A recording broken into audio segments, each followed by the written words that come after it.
Hello, welcome back to another closet intro. This video is for an English project I had to do for my freshman year of college this year. I don't know what I got on it, but one can only assume that I got about 187 percent on the project. This is exactly how I turned it in. Yeah, my fellow Americans. If you're like 100 and you've been to the movies recently, you might have noticed that there's an increase in the popularity of anti-heroes, these protagonists that have a gray morality. There used to be, back in the olden days with dinosaurs, Superman, Luke Skywalker, Atticus Finch, these basically perfect heroes that are not that believable, they're not that relatable, they're not as likable as some grayer heroes that there are now. Tony Stark, who's like a rich playboy, James Bond, who's like a rich playboy, and Jack Sparrow, who's like a wait, no. Jack Sparrow is a pirate. He's a bad person. Yet the protagonist and the government people, who are usually good guys, are actually the bad guys. Jack Sparrow's witty, likable, funny, and the government people are these pompous dudes who just want to ruin the fun. Two movies I'll be looking at are Gone Girl and John Wick. They both released in the same year, 2014.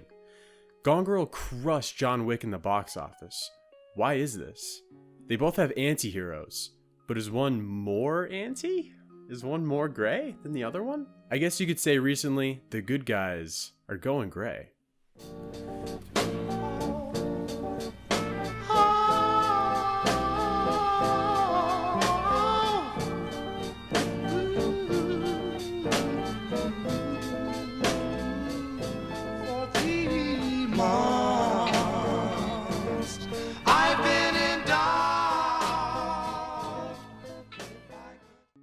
In Gone Girl, it's much more obvious that Nick is morally gray. He has anger problems, he lies, he cheats, and he's abusive? I'm not really sure because Amy lies a lot about him, but we're pretty sure he does abuse her. Then Amy tries to ruin his life, killing your wife, Nick. but he successfully combats that, yet never really gets revenge. In John Wick, John is a much more heroic figure. You immediately feel bad for him because his wife and dog died, but also, he's a murderer. He goes on a killing spree. Are all those goons bad people, or are they just doing their job by getting in John's way? The real bad guys are the goons' boss. The goons are just obstacles. They're just obstacles in his way on his rampage of, you killed my wife, Nick is grayer than John Wick, which makes it harder for the audience to root for Nick until Amy's worse. Amy softens the grayness of Nick a bit, and we root for him a little eventually.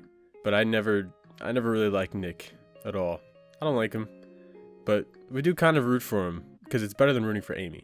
Amy's a murderer. She's manipulative. She's a sociopath. Amy is much, much worse than Nick, so it makes it easier for the audience to root for Nick. But by him being gray, he's also more realistic. In John Wick, his dog is dead, his wife is dead, and his sweet ride is yoinked. So it's easy to overlook the goons being potentially not that bad of guys because they try to hurt someone we are empathetic towards because of what has happened to them. And also they're Russian and listen to trap music, so they're bad.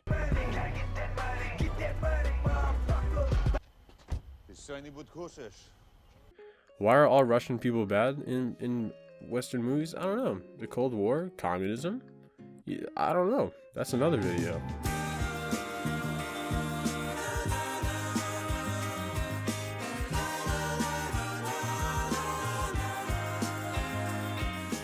Again, the movie's got similar ratings, but Gone Girl made $370 million and John Wick only made $86 million. Why is this? Why?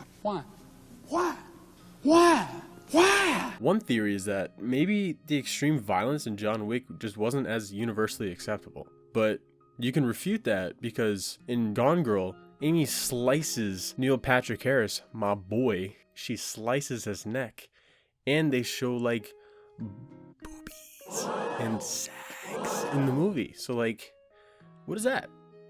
Another theory that's very possible is that Gone Girl was a very popular book that appealed to and empowered many women, which I found while I was looking for clips on YouTube.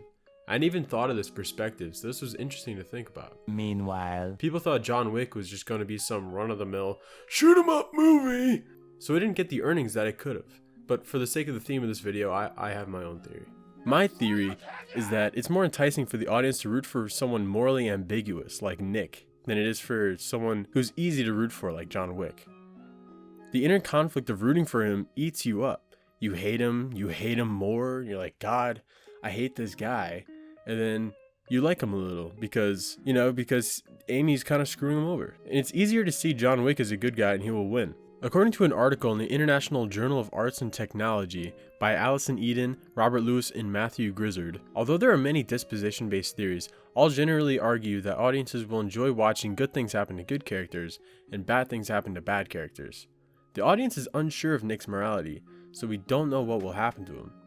Is there a good guy in Gone Girl? The detective, maybe, but she isn't really a protagonist. The idea of this theory is that more suspense, more ambiguity in a character's morality equals more money. More money, baby. Good old cold hard cash. The article goes on to say, the more characters uphold or violate audience morality, the more these characters engender emotional reactions such as empathy in viewers.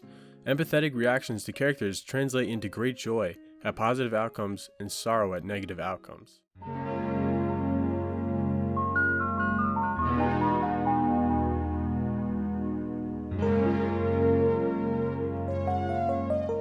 In conclusion, there really are no good guys in Revenge. The varying degrees of morality in protagonists can lead to more interesting stories. And more interesting stories is more cash, more coin. Expect more anti-heroes in future movies and shows, is what I'm saying. Because they're good, they're fun to watch.